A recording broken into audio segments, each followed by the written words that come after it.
And what's up, everybody? Welcome back to Out of the Park Baseball for the start of Season 2. We're going to start this season with a 3-game series against Chicago at home and Justin Steele. Let's see how we do in the American League East this year. Samuel Basallo brought in Yandy Diaz to cover first base. They've got Alec Burleson in right field right now, but I would think of Miguel Vargas as more of our third outfielder. Colton Cowser is going to get a full season. Trey Sweeney is going to get a season off the bench. We've got an interesting first base situation here with Diaz and Christian Encarnacion Strand, a contact option and a power option. 3 good catchers here, Basallo, Haas, and Rutschman. Basallo can also play first. He'll be DHing a fair amount. And we'll see how the rotation plays out. There's, of course, the lack of a lefty we talked about pretty much all of last episode. But it's more about which of these guys is going to blow up. Do I have confidence in Brandon Woodruff? Fragile with his repertoire. Do we trust Dylan Cease to be worth this $27 million we're paying him? Again, it is a relatively short contract of only 4 or 5 years. And Grayson Rodriguez, at least value for money. Tremendous pitcher for the money. Still only on $740,000 on his rookie deal. And definitely our ace. And we should have one of the top bullpens in the American League. So let's get it started. We cut John Means. John Means was not willing to go down to the minor league, so we had to cut him from the team. But other than that, maybe we can even get him back on a minor league deal later in the season if nobody signs him. But let's get started with the first game here against Chicago here on opening day. And at 0-0 in the top of the 6th, not much going so far. We're going to go batter by batter here with Grayson Rodriguez. Warm Brock Stewart up in the bullpen. They've got some lefties in the middle of the order here. Pete Crow Armstrong and Michael Bush. Michael Bush. They don't have the strongest middle of their order. This isn't the strongest power hitting team here in the Cubs. Makes sense that we've managed to keep them off the board so far, but I don't want Rodriguez getting into trouble here in the 6th. And it's a ground out to short to start the inning.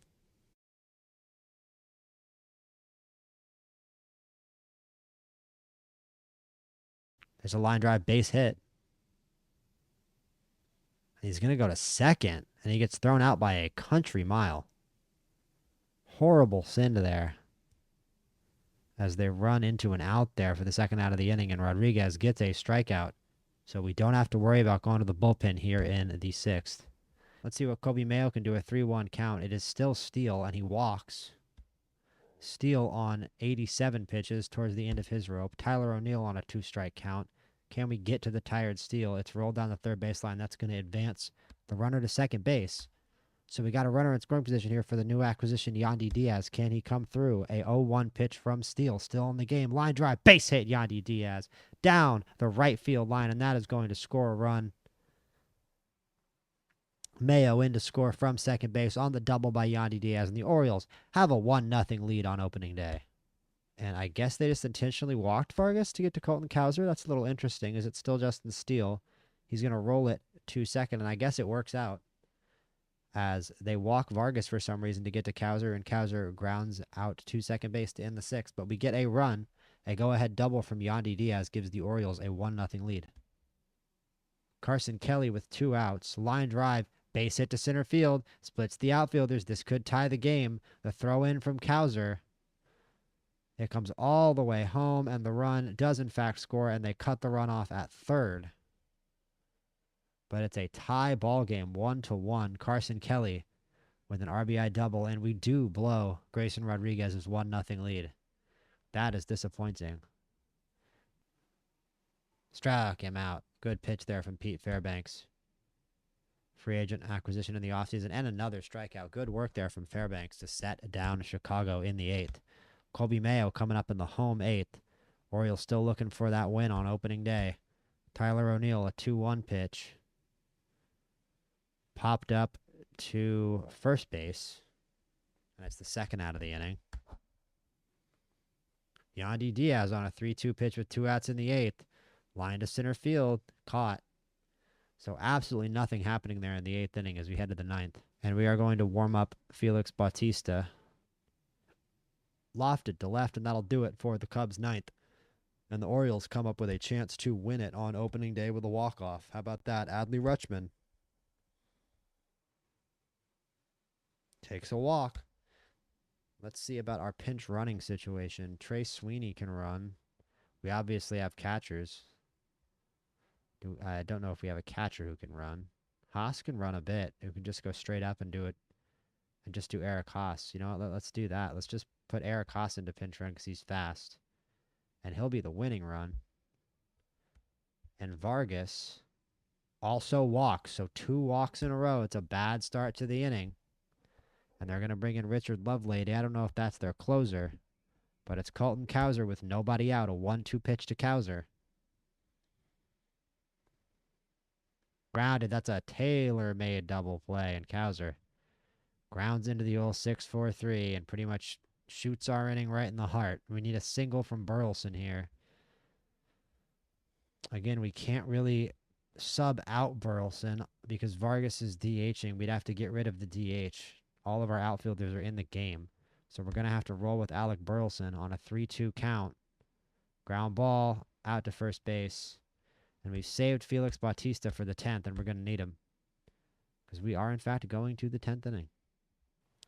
And here we are, started the 10th with the ghost runner, the dreaded ghost runner.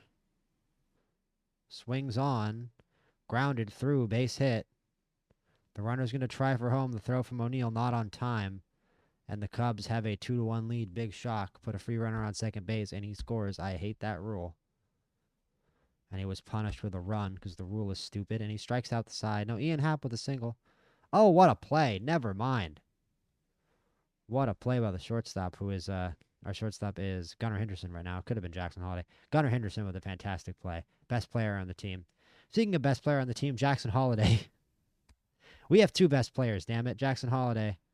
0-2 count. I don't believe you're going to strike out Jackson. He did. He strikes out swinging. And are we about to go down on opening day? Super soft. Gunnar Henderson with a ground out to second base. I call him the best player on the team, and he rewards me. I call them both the best player on the team. Say, Jackson Holiday, Gunnarsson, oh, best player on the team. What's the difference? Strikeout, ground out to second base. Colby Mayo, you're our last hope. Strikes out looking. And the Orioles go down on opening day 2-1. At least we pitched well. I was worried about the pitching, and it ended up being the hitting that didn't function in any way, shape, or form.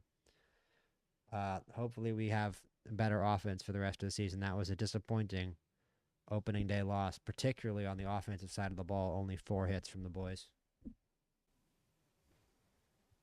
Far, far, far from ideal. 2 outfield assists, though. Hit the ball. I don't care about outfield assists. Hit it. It's baseball. Hit.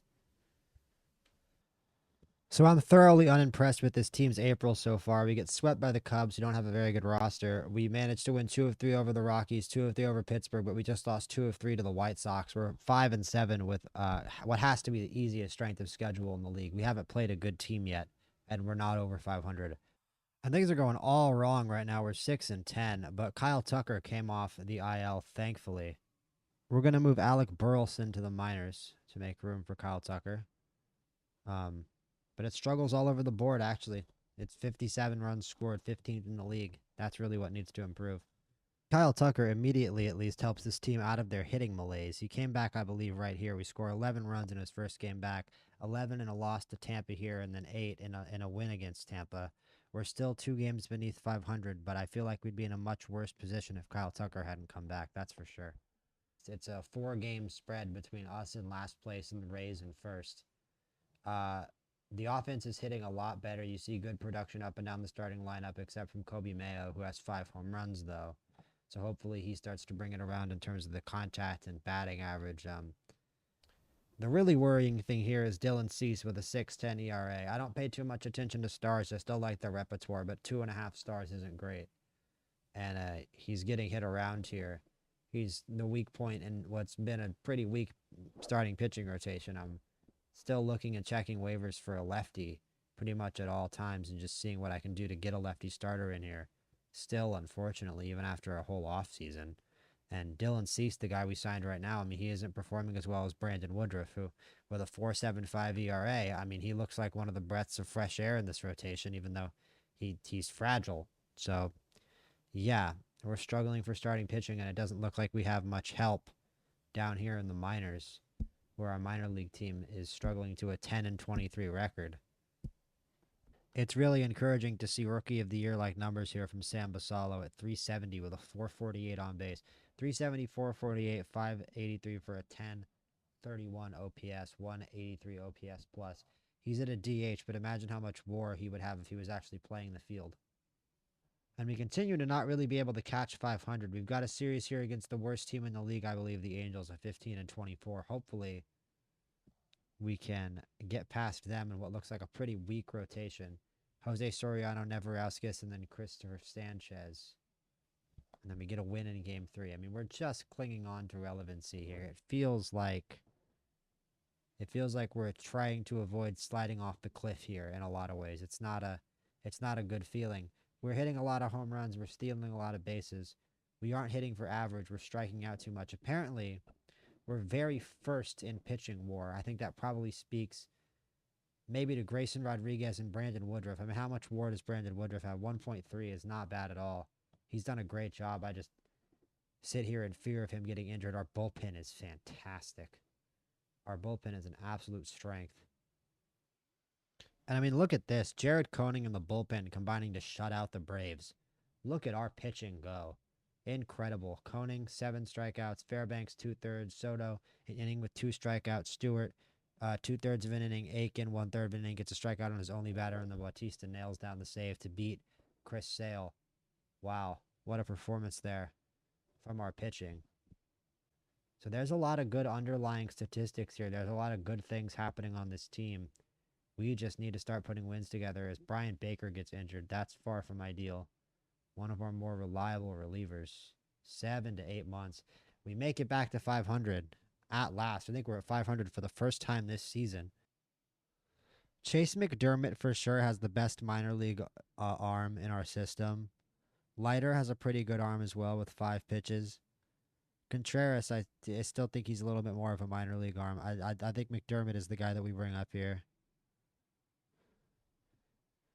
So we call up Chase McDermott, who I think was our best minor league arm to the major leagues, over a couple others here, over Jack Leiter, over Roansy Contreras. I just think they need a little more time. I don't hate Ryan Castillo either.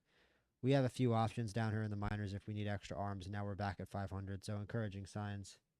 And Kobe Mayo, for his struggles striking out and his struggles on the batting average side of the game, is leading the team with 11 home runs. It would be nice to see more power from Gunnar Henderson. Imagine how many games we would win if he was actually hitting the ball over the fence consistently. Him and Kyle Tucker combining for 9 home runs almost at the end of May, honestly, is probably what I'm going to blame for our status as a hanging around 500 team over anything else.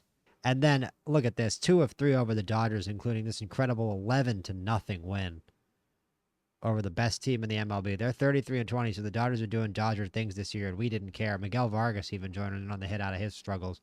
Adley Rutschman with a 3-for-3 with 4 runs scored and 2 RBI. Who hit home runs? Rutschman hit 2 home runs. Henderson hit a home run. Basallo hit a home run. Basallo is having an unbelievable season. 9 home runs and 24 RBI, walking almost as much as he strikes out. Still in over 1,000 OPS. Unbelievable stuff from Samuel Basallo. He is still only 21 years old, and he's a lefty. What's not to love? And I literally simulated one day, and Brandon Woodruff is out 6 weeks with bone chips in his elbow. The inevitable day has come. We were looking at that fragile on Brandon Woodruff and just saying, that is the thread by which our rotation is hanging. And we are going to have to get maybe a little creative in the rotation. We're already sort of battling against it. David Festa, with all that potential, according to our scout, having a pretty dreadful season. Yeah, we need solutions here. Now, it might seem crazy to call up Jack Leiter because he's just been brutal. I mean, in AAA and the MLB, nothing's been good. But his repertoire is more developed than Roansy Contreras', and there's nothing that I can do about that. So we're going to have to hope that Jack Leiter can finally figure it out in the MLB, and we're giving up runs to the A's. Yeah, we thought we were hot shit after that that Dodgers series. And here comes the losing streak. Finally, we get out of it with a 10-inning win against Arizona, but we're back below 500, even with all this hitting. Even with all this offense, we just can't outpitch our problems. We managed to out-hit another, mid to average, not worth $27 million Dylan Cease performance. And it's really good stuff here. We went 2 of 3. That 10-6 win from Arizona started a 5-game winning streak. We sweep the Tigers at home, which is excellent stuff as we head into a really important 3-game series against the division-winning New York Yankees, who have a 5.5-game lead. We can cut to 2.5 with a sweep. Not counting on it, but it can happen. Game 1 is Dylan Cease versus Walker Buehler. This is going to say a lot about both pitchers, I feel. And it's a loss. Yeah, that's about right. And Dylan Cease manages to get suspended for a brawl, even better. Who was he brawling with? Aaron Judge, very smart. So Dylan Cease proving that also, in addition to being an excellent pitcher, he's also really smart. He's going to fight Aaron Judge.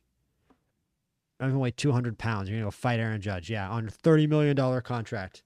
We give you $30 million, and your decision, you think the best thing for your mental and physical health is to go fight Aaron Judge. Well, you know what? Now Aaron Heaney is in the rotation, so I've wanted Aaron Heaney in the rotation the whole year. Aaron Heaney? Who is Aaron Heaney? Andrew Heaney.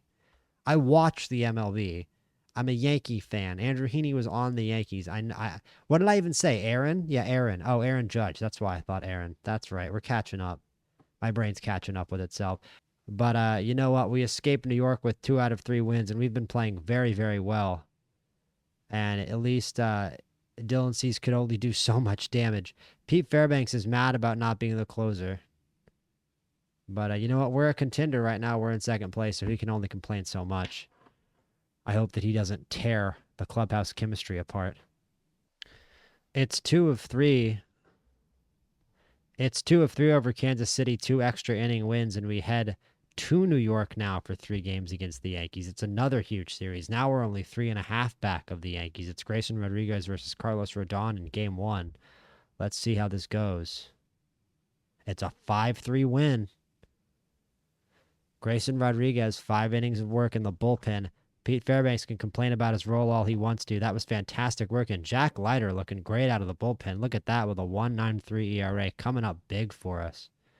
Home runs, lots of long balls in this one. Jackson Holiday, Vargas hits 2, Kyle Tucker. So the offense still spinning just like we expect it to. And can we get another win here against the Yankees? We're at 2 of 3. We've got David Festa versus Chris Bubich. Interesting little pitching matchup here. And we come out on top. We sweep the Yankees. We are a half game out of the division lead. And what a month and what a last couple weeks for the Baltimore Orioles. Let's check this out here. 1, 2, 3, 4, 5, 6, 7, 8, 9, 10, 11, 12. We are 12-2. I almost want to put Basallo cleanup right now, man. Just for this series. I just want to stick him cleanup. It's where he belongs right now. At least against righties, stick him cleanup. Because he is lighting the world on fire. I'd love to give him some actual RBI opportunities with all that production. It's an 8-7 win in game 1. It's a 4-3 loss in game 2. So we're not going to get the division lead. As Basallo, definitely productive out of the cleanup hole. Cowser with a home run. He does hit a home run out of the cleanup hole. Tucker and Holiday, but it's still not enough. Valiant effort, but it's not enough to overcome. I guess we didn't have a starter in that game. Chase McDermott did 6 innings out of the bullpen. We did sort of a little opener situation there. That's interesting. Oh, no, Chase McDermott is just 5th in the rotation now. That's interesting because Brandon Woodruff is out. So they have the rotation as Rodriguez, Cease, and Koenig is 3rd. Fest has really struggled than McDermott. So we've got a couple guys I think of really stronger relievers in the rotation right now. I wouldn't really mind Andrew Heaney. Keegan Aiken could start games. I wouldn't care. Jack Leiter can start games. It's kind of a funny situation. I'm happy with how Jack Leiter is doing out of the bullpen, though.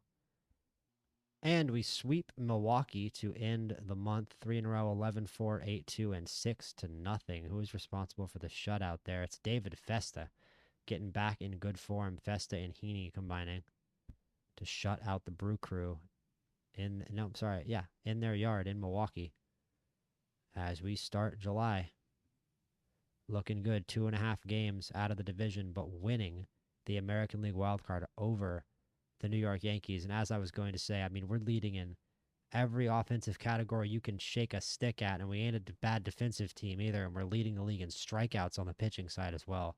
So it is all coming together. The starting rotation is the biggest weak point and the point that we're definitely going to attack at the trade deadline. We're just going to be keeping a look at who goes up on the block, and I'm just going to keep Basallo in the cleanup spot against righties. I very much stand by that. I'm paying Kyle Tucker $50 million a year to hit him wherever I want. And hitting him in the 2 spot, I mean, it might give him more protection and more ABs to try to get out of his bad form, because we're not paying him all that money to not produce, I'll tell you what. And now we're winning games. And back comes Brandon Woodruff. I question if I send him on a rehab assignment. I don't know if he's really been out for long enough. Chase McDermott and Jack Leiter have both impressed me. You know what? He's been getting hit around lately, and we literally have to send someone down. So McDermott is going to be the guy who gets the short end of the stick here, unfortunately, just because he's been getting hit around lately. And I mean lately, like last few performances lately, but that's enough for me. We need to send someone down. And Woodruff is going to come back. And we take 2 of 3 from Toronto and Toronto. Actually, sorry, 3 of 4 from Toronto and Toronto, and win a tough first game against Atlanta, a comeback win from down 3-1. We score 4 in the 5th. Kyle Tucker responsible with a home run and 3 RBI. So far, we are easily winning the wild card race by 3 games over here. I guess that's not easily, but it's a really, really tough division race here. 4 quality teams in our division. We're sandwiched in here between the Red Sox and Yankees. When I looked at this rotation at the start of the season, I thought there was honestly an outside chance that we were just going to be in a death spiral. But the offense really provided us a nice cushion at the start of the season and didn't really allow that to happen. This is an explosive offense. 2nd runs scored, 2nd batting average, 1st on base, 1st OPS, 1st batting WAR, 1st xWOBA, 1st home runs, 1st stolen bases, 1st in base running. We're 2nd in bullpen ERA. We're 1st in overall strikeouts for our pitchers. We're 5th in zone rating, which is a lot better than last season, and we're only 2nd in errors, so we play a clean field. This is a good team. Kobe Mayo breaking out. They said that our third base was going to be a trouble spot. He's hitting 272, 347, 540.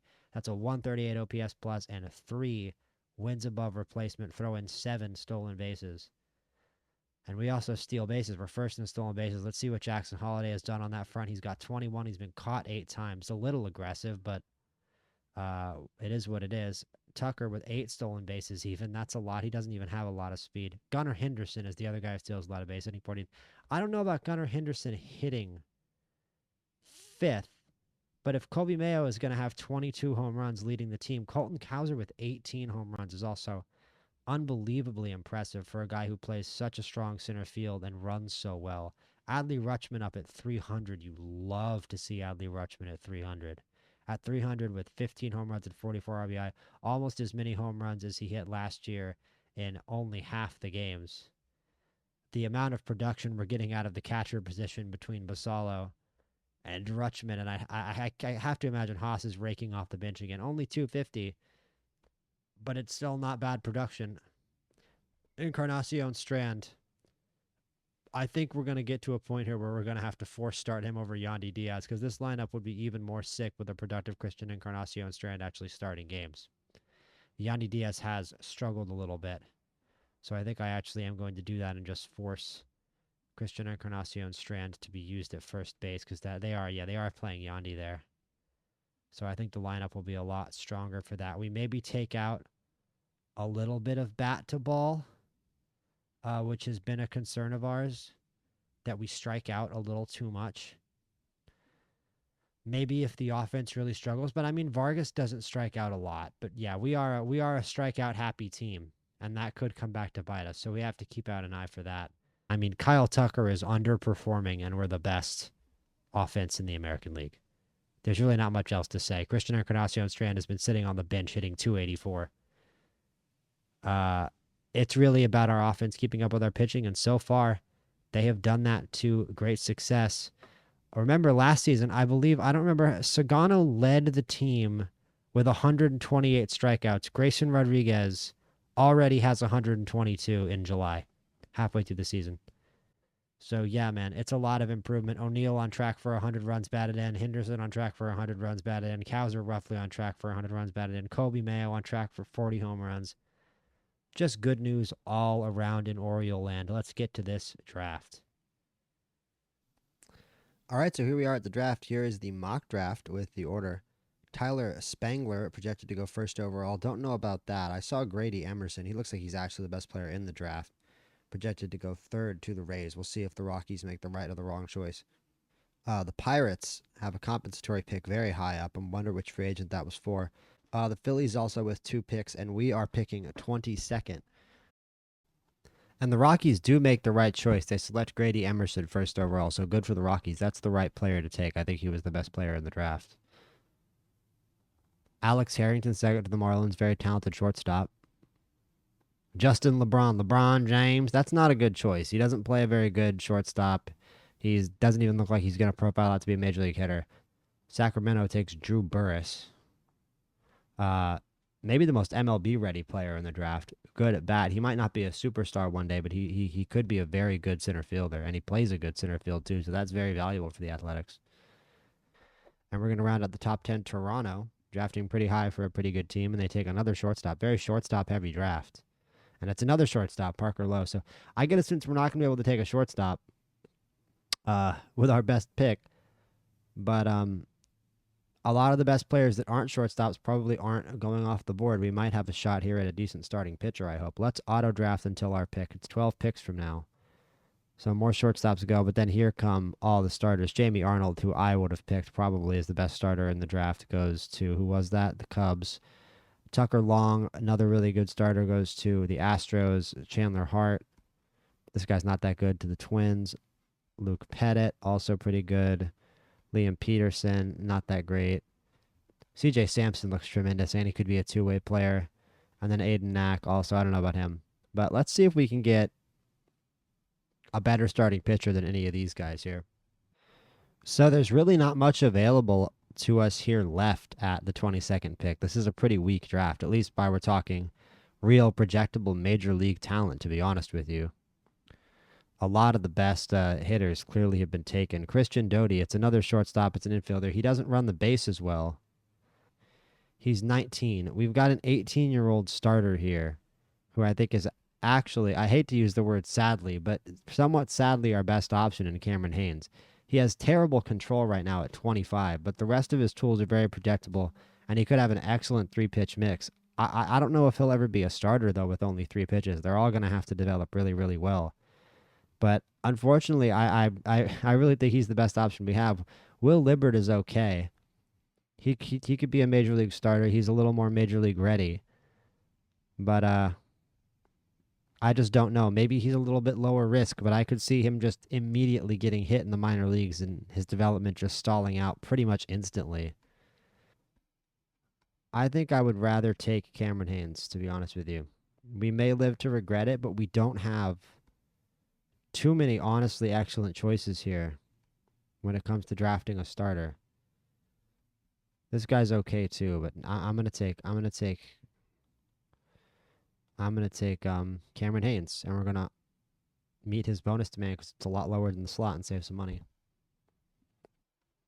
And it's the second round, pick 20, and I mean, look, there's just not much left here with pitching. Nate Britton, I don't know. I think Nate Britton is the better arm. His stuff is only a 25 at 21 years old, which is pretty concerning, but he has a good repertoire, so it's hard for me to imagine. And he's also another cheap bonus slot, so we'll take that too. I don't see the other guy we were going to take. Oh no, Cooper Consiglio, he's right here, so we'll take him too. Round 3, I think we'd have to go hitting here, just sort of seeing what's left. Spencer Browning committed to the University of Arkansas. Really good third baseman, really good left fielder, really good arm. Not much of a bat right now, but if he can develop a bat, it'll be worth it. It's going to be a bit of a project and a bit of a risk, I feel, but he's the best player available. Jalen Walker, projectable corner outfielder. And C.J. Weinstein has all this contact, but he's not a great hitter and he doesn't have a great eye. Let's just do Spencer Browning and meet that expensive bonus demand, but he's a good player. And we were looking at Jalen Walker last round as a projectable bat. I said we're going to take him now in the 5th. That's not bad for a 5th round pick. We're going to have to meet an expensive bonus demand to keep him away from Oklahoma State. Peyton Hawkinson is going to give up home runs, but he's got a good 4-pitch mix. LJ Mercurius is a good control pitcher. Don't know if he will ever really be a major leaguer, though, unfortunately. Hayden LeFew looks like he actually has a major league repertoire, so we're going to take him. I think he's the best pitcher regardless of anything, even though he's a reliever. Why not just take the best arm? There really aren't many right now. There really aren't too many available, so we'll just take Hayden LeFew. I feel like we're still managing to pick decent guys deep into the draft here. I don't know about Alex Philpott being a starter. You can go by contact, avoid Ks. There's literally nothing left in terms of bats in this draft. There's still 12 rounds. 12 rounds of mediocre bats to get drafted, huh? I mean, there's not one person. This is by potential, right? I can't even believe this is by potential. It looks like it's by current ability. It's so bad. Derek Mitchell is okay, but again, he's a 2-star. Like, I feel like I'm not even going to draft a 2-star. We're going to go to like the 10th round of this draft. I'm just going to take Philpott. Schofield is a starter and has a couple really projectable pitches and a really good curveball and a really good changeup. So I guess I'll just take him. And we're just going to, this draft is over. I'm just going to let the computer draft 11 more players for us. You can see our draft picks here. Cameron Haynes in the 1st round. Nate Britton in the 2nd round. Sort of excited about him. Again, it's just project guys because it's not that good of a draft. Consiglio, I guess the closest to Major League ready. Maybe now Browning is another project player. Walker. Hayden LeFew, really, really not bad. I'm kind of impressed with Hayden LeFew. He's going to go up to high A because he's already in the organization. I don't believe Walker is, no. Hawkinson also belongs in A-ball. He's 6'7". Wow. Big lanky starter. Big lanky starter. Hawkinson. Oh, wait. That's the guy we just picked. I am high off my ass. Speaking of high off my ass, Alex Philpott is going to go to the pot capital of the world, Aberdeen, Maryland. Sam Schofield, it says he's on the Frederick Keys. I hope it does forever. I hope it's just glitched. Never change. Oh, he is on the Frederick Keys. It's like a summer ball, like something team. Okay. Sure. He's on loan. Schofield is on the Keys. That's right. Okay. And Souser is on the Scrappers, so we can't move him either. Let's look at some of the guys that picked at the end here, if any of them are any good. Blake Balls. He's also on the Keys. Thank God for Blake Balls. We need to call him up as fast as we can. This is the Blake Balls rebuild. Adley Rutschman, your replacement, has walked through the door in the form of Blake Balls. Wow, Chance Fitzgerald that actually kind of found a gym here. That's not a bad one. We'll send him up to Class A. 14th round. All right, so that does it for the draft, and that does it for this episode of Out of the Park Baseball. Tune in next time where we're going to play July. We're going to do the trade deadline. Had awesome success at the trade deadline last year trading for Kyle Tucker. I will turn the trade difficulty up to start the next episode, and we will see how that goes. I will see you guys in the next one.